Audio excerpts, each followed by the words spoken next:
Assalamualaikum warahmatullahi wabarakatuh. Yang terhormat Ibu Niken Kusumawardani, SE, MSc, LKCE, selaku dosen pengampu mata kuliah akuntansi keuangan lanjutan. Jadi di sini saya akan mempresentasikan materi akuisisi antar perusahaan dan investasi pada entitas lainnya. Sebelumnya, perkenalkan nama saya Reva Augustina dengan NPM akhir 037. Tanpa berlama-lama lagi, saya mulai saja presentasi pada hari ini. Yang pertama ada akuisisi dan investasi. Jadi akuisisi dan investasi merupakan strategi bisnis yang dapat mengubah struktur entitas perusahaan. Proses ini dipengaruhi oleh berbagai faktor seperti regulasi, ukuran perusahaan, dan lingkungan bisnis sangat penting untuk memastikan transparansi dan akurasi dalam pelaporan keuangan. Selanjutnya ada struktur organisasi dan tujuan akuisisi. Dalam proses akuisisi, struktur organisasi perusahaan dapat berubah, salah satunya dengan pembentukan anak perusahaan, yaitu entitas yang dikendalikan oleh perusahaan induk melalui kepemilikan saham. Namun, induk perusahaan juga menghadapi berbagai risiko, termasuk risiko dalam pengelolaan bisnis baru, serta risiko hukum dan kepatuhan yang harus dipatuhi untuk memastikan kelangsungan usaha. Selanjutnya, faktor-faktor akuisisi. Akuisisi dilakukan sebagai strategi bisnis dan keuangan untuk memperbesar aset serta ketika suatu perusahaan menguasai saham mayoritas, memberikan kendali penuh atas perusahaan target.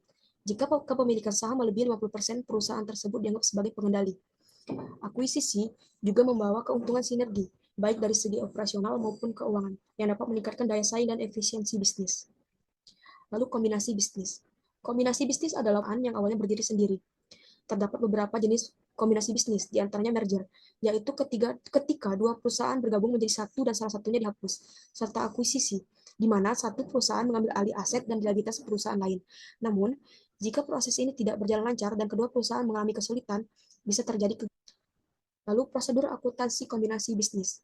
Dalam kombinasi bisnis, perusahaan harus mencatat akuisisi dengan mengakui aset atau saham dari perusahaan yang diakuisisi.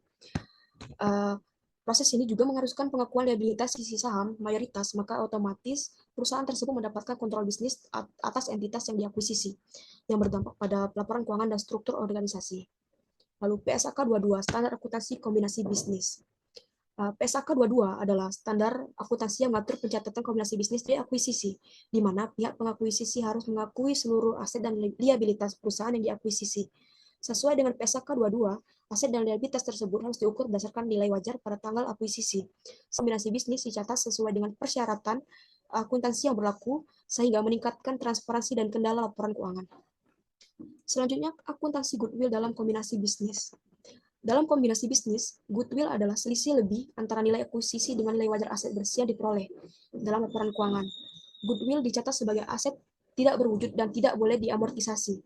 Namun, setiap tahun goodwill harus diuji untuk penurunan nilai guna memastikan bahwa nilainya tetap mencerminkan kondisi ekonomi perusahaan yang sebenarnya. Lalu, periode pengukuran dalam kombinasi bisnis. Periode pengukuran dalam kombinasi bisnis adalah waktu yang diberikan kepada pengakuisisi untuk menyesuaikan nilai aset dan liabilitas setelah akuisisi. Sesuai dengan PSAK 22, periode ini maksimal 1 tahun sejak tanggal akuisisi, dan penyesuaian hanya boleh dilakukan jika terdapat informasi baru yang mengaruhi pengakuan awal aset dan liabilitas. Lalu pengecualian dalam prinsip pengakuan liabilitas kontingensi. Liabilitas kontingensi adalah kewajiban yang bergantung pada kejadian di masa depan dan belum pasti terjadi. Sesuai dengan PSAK 57, liabilitas ini tidak dapat diakui dalam laporan keuangan, kecuali memenuhi persyaratan spesifik, seperti kemungkinan besar terjadi dan dapat diestimasi secara andal. Lalu kembangkan lanjutan resume.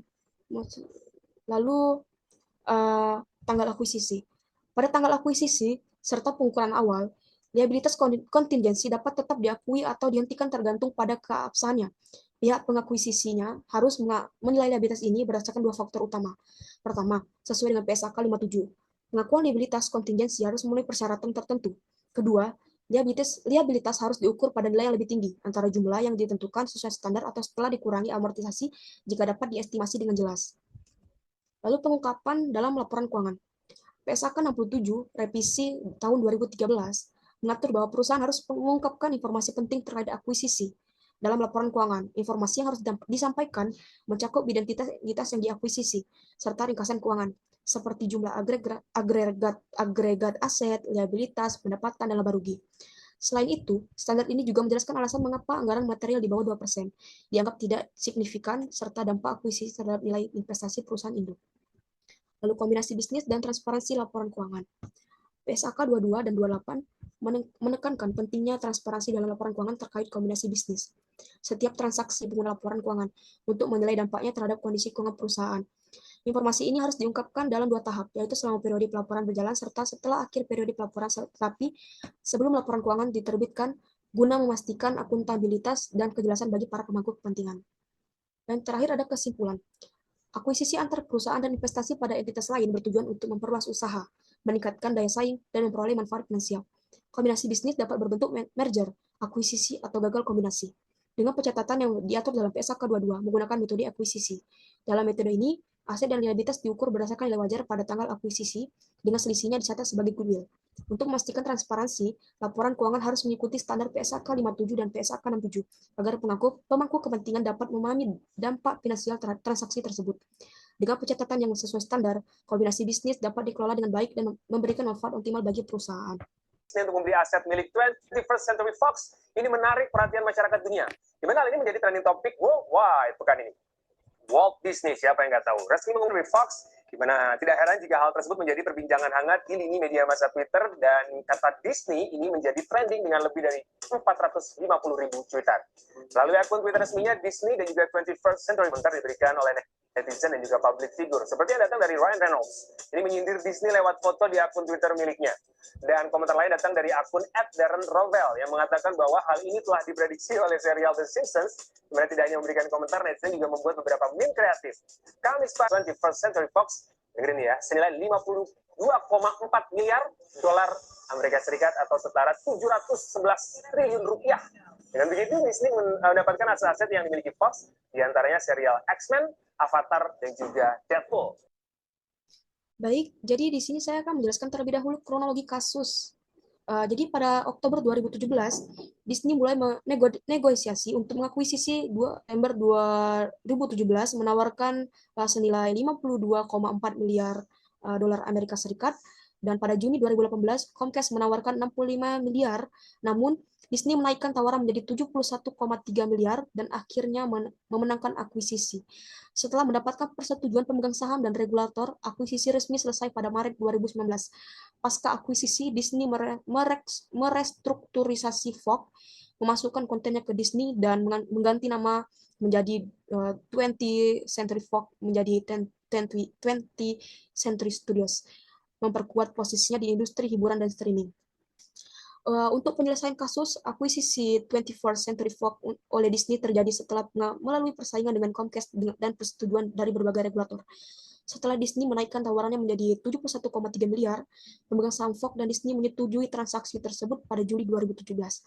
Selanjutnya, regulator di Amerika Serikat, Uni Eropa, Brasil, dan Meksiko memberikan izin dengan syarat Disney harus menjual beberapa aset Fox, seperti saluran olahraga di Amerika lain, untuk menghindari monopoli. Setelah memenuhi syarat tersebut, akuisisi resmi selesai pada 20 Maret 2019. Disney kemudian merestrukturisasi aset Fox, mengintegrasikan kontennya ke Disney dan mengubah nama menjadi 20th Century Fox menjadi 20th Century Studios, memastikan transisi kepemilikan berjalan lancar. Untuk kesimpulan kasus ini tersendiri, yaitu akuisisi 21st Century Fox oleh Disney merupakan salah satu transaksi terbesar dalam industri hiburan yang bertujuan memperkuat dominasi Disney dalam produksi film, televisi, dan layanan streaming. Meskipun menghadapi persaingan dari Comcast dan pengawasan ketat dari regulator, Disney berhasil menyelesaikan akuisisi dengan nilai 71,3 miliar pada Maret 2019. Akuisisi ini memberi Disney hak atas berbagai waralaba terkenal dan memperluas jangkauan globalnya. Namun proses ini juga menyebabkan restrukturisasi besar, termasuk perubahan nama 20th Century Fox menjadi 20th Century Studios dan pemutusan hubungan kerja bagi sejumlah karyawan. Kesepakatan ini mengukuhkan posisi Disney sebagai pemimpin industri hiburan, terutama dalam era streaming digital. Sekian presentasi materi hari ini. Saya akhiri. Wassalamualaikum warahmatullahi wabarakatuh.